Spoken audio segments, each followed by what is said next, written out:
The NHL season starts tomorrow, guys, and I cannot be more excited for it. But let's check out what the final standings are going to look like in each division, because some of these divisions are going to be a complete toss-up. Make sure to play along with me down below in the comments.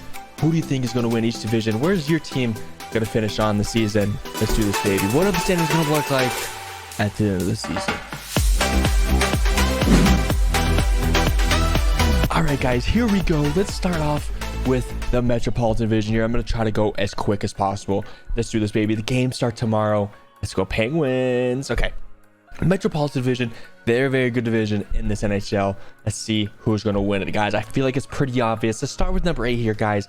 I'm got to go with the Philadelphia Flyers, guys. This team is not any good. They're a complete rebuild. I do kind of like what the GM is doing. Daniel Briere, I like how he's getting more aggressive than Chuck Fletcher did with their team. So I like that. But still a really bad team on display here. Number 7 here is going to be the Washington Capitals, guys. I don't like this team that much. I feel like Ovi is still going to put up goals. That's what he does. But other than that, guys, what else does this team have? I kind of like the Patch Ready signing, but who knows if he's going to produce like we know he can, or if he can even stay healthy. We'll know that. But I still think this team is not going to be that good. And I just think they're just going to try to go Ovi as many goals as possible. Number 6 here, guys. That means it's going to be the Columbus Blue Jackets. I like this team. I like the GM. I like how aggressive he is. I like some of the trades they did put up in the offseason, because they're trying to get better, and I do respect that a lot. Fantilli, I know he did just get blown up, but I still think he's a really good player. Hopefully he can produce all the goals like we think he can. Really good player. Number 5 here, guys. Obviously this is a big toss-up, but I'm gonna have to go with the New York Islanders, and the sole reason because who is going to be scoring the goals? I say this every year I talk about the Islanders. Who's going to be scoring the goals? It cannot be Brock Nelson. It's got to be Bo Horvat or Matthew Barzal. It's got to be one of them. Bo Horvat has got to pop off, and Barzal, gets a lot of assists, but we need him to score some Genos, and I think he will be doing that. But I still think they're number 5, because number 4 I think is just simply a little better, and that's got to be the Pittsburgh Penguins, guys. They did get better in the offseason with Kyle Dubas. Obviously picking up Erik Karlsson could go either way. He's gonna be scoring a lot on the offensive side. Even though he's a defenseman, he cannot play defense that really well anymore. Same thing with Letang. So we'll see what happens. They added a lot of goals. The defense definitely is a little mixy. Who knows? Ryan Graves. I like this team. Obviously, it's my favorite team. I hope they do well. I hope they can make playoffs. So I think we make number 4. Number 3 here, guys, has got to be the New York Rangers. I like this team. They have a good, solid team. A lot of studs on their roster. They just got to buy in together. I feel like they just don't buy in, especially come playoff time. Artemi Panarin did not do good this year at all in playoffs. They just need to buy in, man. I think they need to lock in together, get the chemistry, get these younger guys playing, get Lafreniere somehow up. Same with the Kako. But obviously they have a lot of studs with Kreider, Zibanejad, Fox, Shesterkin. This team is really good. I still expect them to make playoffs. Number 2 here, guys. This is definitely a toss-up between the top 2 teams, because honestly, I can see they're the top 3 teams in the NHL, but I gotta go with the New Jersey Devils, guys. This team is really good. Super young, super not really experienced, but they're getting more experience off of last year. Obviously, they lost in the second round to the Hurricanes, but they're still a really good team. I think Hughes is gonna put up another 100-point season. Mercer, he then keep taking the next step. Hamilton on the back end with Luke Hughes, hopefully gets full NHL minutes this year. Obviously, they still have Timo Meier. They still have Toffoli now. Very good team. Goaltender situation, Vanacek and Schmid. I think Schmid hopefully will take the crease, because he showed better glimpses in playoffs last year. So hopefully he can continue that. But Devils are a stacked team, man. Stacked team. But now this team, I think, is just a little better than them. It's got to be the Carolina Hurricanes, guys. This team is so good.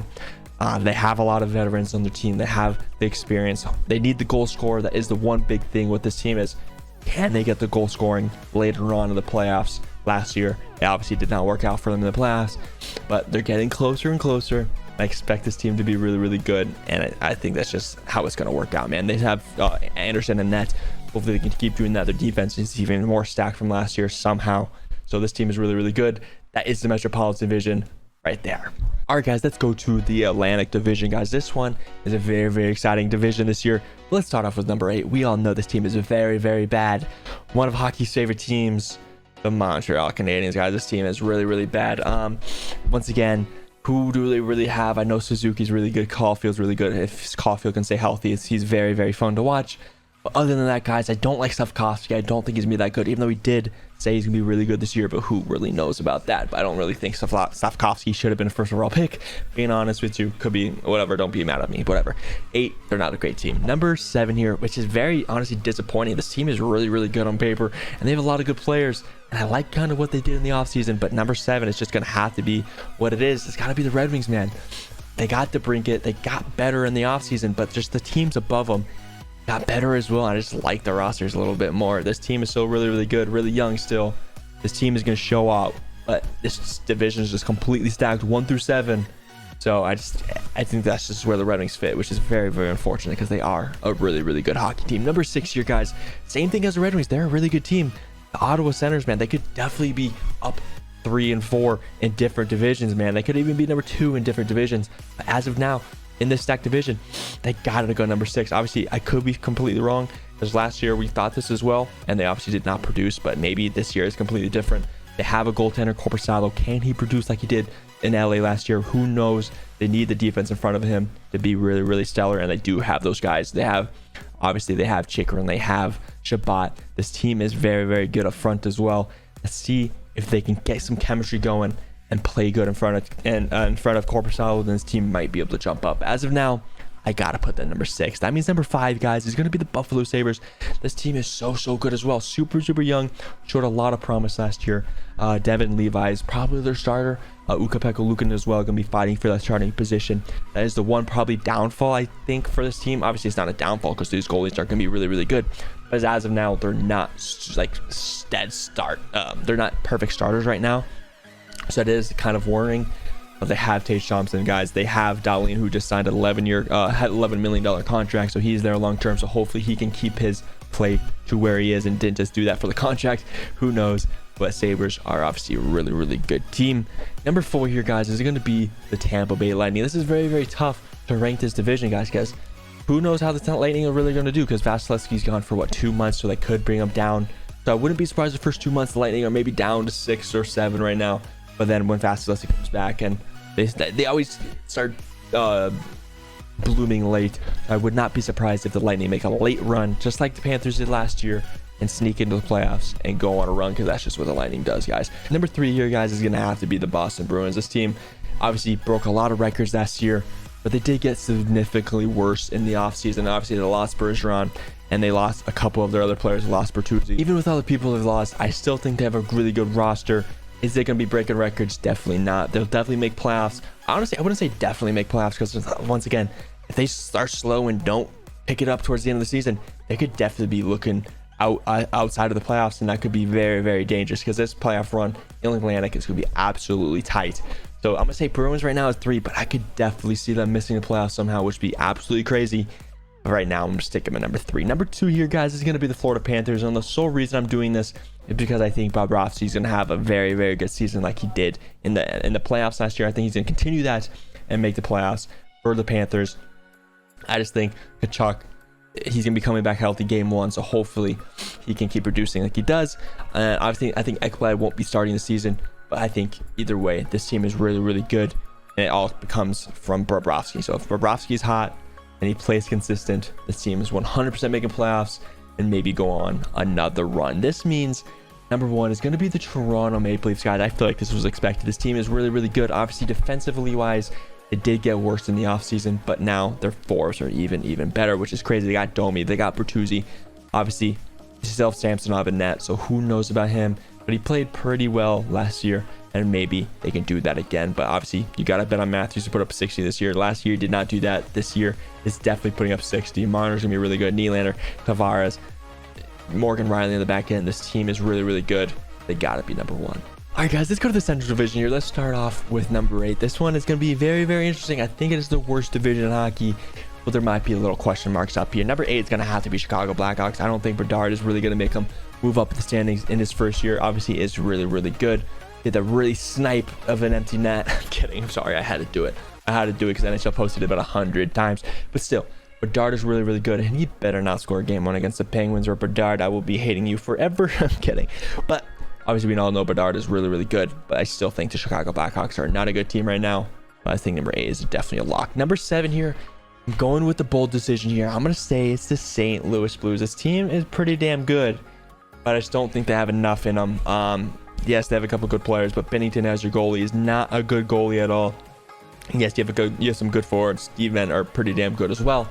But I just think the teams above you are going to be better, more consistent. I just think the Blues are going down, definitely on the decline. So I just think for some reason they're going to be 7. Obviously, most realistically, they're probably going to be 5 or 6.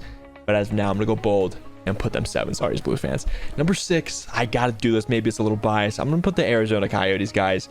I think I know someone on the team pretty quite well, and I just got to root for them. And I think this team is pretty sneaky good. They have a lot of good players in the offseason. They added Kurfer, they added Zucker, they added Dumba. They have a good team. Cooley is obviously here now. You still have Keller. You still have Michelli, who's really, really good. The defense is kind of scary on this team. It's not the greatest, but I think the forwards have sneaky depth. And I think maybe the Arizona could be moving up in the standings from last year. They're going to be a fun team to watch, in my opinion. Marlette Arena is going to be rolling. It's going to be booming. I'm going to be there game 1, so I'll see you guys there. So that is that. I just think Coyotes, they're a fun team, and they're definitely going to be moving up in the standings. Number 5 here, guys, is going to be the Winnipeg Jets. I think I might want to move them up now, since Hellebuck and Scheifele did sign a huge extensions this day today. Actually, I think they did that, so I might want to move them up, but as of now, I gotta keep them where they are. I would not be surprised if they make it to 4th now, ahead of this next team, because of that, because now the locker room might be a little better now. Hellebuck's not gonna have the contract on the back of his mind. Same thing with with Scheifele, so hopefully that's gonna stay like that. But Jets, they're always a team that's always on the edge of playoffs, always sneaking in last second. They're always doing that. They're a fun team to watch. They're a good team, and it's always fun when they're playoffs because their atmosphere is absolutely crazy. But Jets, they might be on the outside looking this year. Number 4 is going to be the Nashville Predators, guys. Yes, they're in a weird situation in this organization. They were selling, they're buying.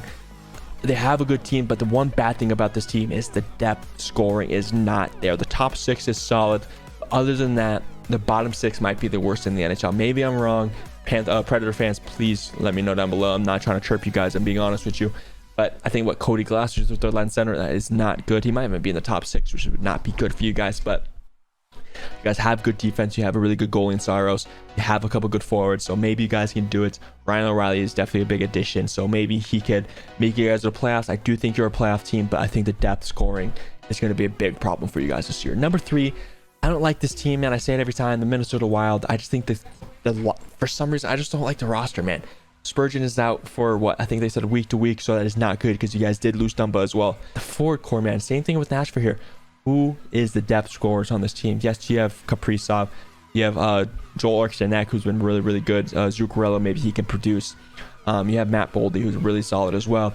You guys have a couple good forwards, but when it comes to the bottom 6, is Hartman putting up 30 like he did that one year? I don't think so, man. Who else is going to be scoring is Foligno. He's really, really solid, but is he going to be scoring 20 goals? I don't really know. This team is hit or miss for me, but with this division being pretty weak, I think you guys will be making playoffs. Just like first round last year against Dallas, you guys couldn't score, and I think the same thing is going to happen this year. Number 2 is going to be the Colorado Avalanche, guys. This team is obviously really, really good. You have Nathan McKinnon. You have a lot of star players with Rantanen, and obviously Landeskog is hurt for basically the entire year. He might be back playoff time, so that'd be very, very exciting for you guys. Goaltender issue might be a thing here. Francouz and Gorgiev. I don't know how to really say his name. I always mess that up, but goalie situation is not the greatest. Obviously, they played pretty solid. It's because the defense in front of them is actually really, really good. That's why they won the Stanley Cup with Darcy Kemper, guys. That's really, really the reason why, because their defense is very, very good. But I think this team is really, really good. Obviously, McKinnon's going to keep carrying this team like he usually does to playoffs. Can they get out of the first round? They probably will, but obviously he played the Kraken last year, and they probably might play them again. So we'll see what happens there. But I think the Avalanche are a really, really good team. If they play Minnesota, it's a free first round. But Colorado is a good team for sure, but not better than this team, which is the Dallas Stars, guy. This team is built perfectly. Robertson, Hens, hopefully he is healthy. You still have Heiskanen, you have Unger in net, who's going to be really, really good. Now you added Duchesne, and you guys needed a goal scorer, another goal scorer, because you guys do have some goal scorers, but hopefully Pavelski can keep his way. You guys have a really good team, probably top 3 in the NHL. The Stars are absolutely stacked. I love this team. Very, very fun to watch. Stars are 100% first in the Central. All right, guys, last division here, guys. Let's make it quick. The Pacific Division. Let's start off with number 8, guys. There's a couple bad teams in this division. Probably the worst team in the NHL. the San Jose Sharks, guys. This team is really, really bad. They traded their best player away, Erik Karlsson, to the Penguins. So now they're even worse somehow because this team was really, really bad last year. So now, obviously, they'll be tanking. That's all that really matters. There's not much to be talking about this team. The Sharks are really, really bad. Now, the number 7 is going to have to be the Anaheim Ducks. This team is pretty damn bad as well. They wouldn't sign Zegras for a long term. Same thing with Drysdale for some reason. So maybe that's going to be a little turmoil there. But hey, they still got Zegras for 3 more years. So we'll see what happens there. Hopefully, he can take the next step. He was like, what he's getting, like 65 points. We need him to hit 80 points, maybe even 90 with Troy Terry, because Troy Terry is obviously a very, very good player. The defense on this team is really, really bad. Gibson has not shown his good play in a long time. Maybe it's the defense in front of him, but I feel like his prime is definitely not here anymore. So the Ducks are going to be in. It's going to be a tough road for the Ducks for the next couple of years for sure. Just at least get some good goals with Zegras and Troy Terry and Drysdale. That's all you could really ask for. Number 6 is going to have to be the Calgary Flames, man. This team is good, but I just feel like there's a lot of chemistry issues with this team. A lot of players aren't signing. I know Backlund did just sign, but you still have Lindholm that's not there. That's not signed long term. Same thing with and Noah Hannafin. I don't know how they're going to be doing in the locker room. It's going to be a little non-chemistry in the locker room since these guys are not, can probably be there long term. Who knows what's going to happen? Might be some trades. But this team, honestly, is not that bad if you look at the roster. They have a lot of good players. You still have Kadri. You still have Huberdeau. Hopefully, Huberdeau has a way better year because he did not have a good year last year. Obviously, we've been talking about Markstrom. He needs to have a good season. He's not had a good year 2 years in a row. We'll see if he can lock in. Obviously, it might be the defense in front of him. Who really knows? I just don't like the vibe around this team. I'm going to have to put him at 6. But I would not be surprised if they do make it to 4th somehow. I would not be surprised at all. Number 5 here, guys, is going to be the Vancouver Canucks. I like this roster. I think they're going to be better. They made a lot of good trades this year. They made a lot of good offensive signings. I like this team. Rick Tocchet has a full year under this team in the offseason, so maybe he could help this team out. We need JT Miller to buy in defensively. You need Besser to keep scoring some goals. You need Pettersson. You need Hughes. There's going to be a lot of good players here, guys. I think they're going to actually find a way to get some chemistry and lock in and bring some wins back to Vancouver. Is it going to be playoff hockey? I doubt it, but honestly, that'd be very, very exciting if they do. But who knows? Might be a year too soon. Number 4, guys, is going to be the Seattle Kraken. This team is just good all around. They don't have any superstars on the team. Maybe Beniers is the closest one. But can he score 40 again? Who really knows? It's going to be close. He probably put up 30. But you need Beniers to take the next step. But other than that, guys, this team just has a lot of depth. There's a lot of good players that could put up 20 goals. So that's why this team is really, really good. And they all buy into the good system as well. So you like this team. Grubauer is going to be very consistent. He's always decent. If there's a defense that's good in front of him, the defense did get kind of worse losing Carson Soucy. So we'll see what happens there. But I do like the team. They're a really good, well-rounded team. So you gotta support the Kraken, man. And they're really fun to watch. Number 3 here, guys, this is gonna be the Los Angeles Kings. I kind of was flip-flopping them from 2 to 3. I think this team is really, really good. I think Pierre-Luc Dubois fits them perfectly. I think it'll be a very good power, high offensive team. But the defense is okay. It's not bad. But the goaltender situation might not be the greatest, guys. Cam Talbot and Phoenix Copley. I do not like that goalie tandem. Talbot could maybe bring him back to that Minnesota year when he was with the Wild. Wild were really good that year with Cam Talbot, so that's why he went to Ottawa. Obviously did not perform last year. Really, really good. So maybe that he could recreate that Wild year onto the Kings, and that would help this team. Honestly, I would not be surprised to get first if Talbot can produce like we know he can. But other than that, guys, I like the Kings roster. I think they're going to be so good offensively. They're going to be very, very tough to beat. They're physical, very tough out in the playoffs. Just don't play Edmonton again. Number 2 here, guys, is going to be the Stanley Cup champions, the Vegas Golden Knights. I think they're obviously a really good team. Basically the same team from last year, minus Riley Smith and a couple other players. This team is really good. Goalie situation. Can Adin Hill recreate what he did in the playoffs? I'm going to say no. I just feel like I've seen it too many times. You saw it with Binnington. You saw it with Matt Murray. They do really good in the playoffs, and they don't get back to that form years after. Obviously Murray won back-to-back, so maybe this is the same situation as that. Who really knows? But Adin Hill, he's a solid goalie, but they do have Logan Thompson, who's a really good goalie right behind him, so maybe he can steal the crease, and the Knights can do the same thing because they do have a lot of depth. They still got the goal scorers. We just need Eichel to not be leading the team with only 65 points. I think we need someone with 90 points who have a superstar just like Eichel can. Hopefully Stone does not get hurt again and he can stay fully healthy because this team is really, really good. And that means the Edmonton Oilers are number 1. This team is very, very stacked, guys. Well, obviously, we know Connor McDavid, Leon Draisaitl, you have Bouchard, you have Nugent Hopkins, you have Kane. Obviously, you have Connor Brown now, who is coming back from a big injury. So hopefully, if he can come back and perform top 6 points like we know he can, like he did in his earlier career, this Oilers team will be absolutely stacked, guys. Obviously, defensively and goalies, you need Campbell, you need Stuart Skinner to be really, really good this year. Obviously, they're good in the regular season, but come playoff time, guys, Stuart Skinner did not perform. Campbell looked good in the playoffs, but regular season he did not look good. So you need the goalies to be consistent and the defense to be consistent, and this team is going to be very, very tough to beat. So I think that is that, guys. Comment below if you guys agree with me or not. I think this is a pretty damn good ranking here. So let me know down below how your team is going to do. What are your predictions? Make sure to leave a like, subscribe, guys, while you're down there. It does help out a lot. Thank you so much for being here. Much love. Be great. I'll see you guys later.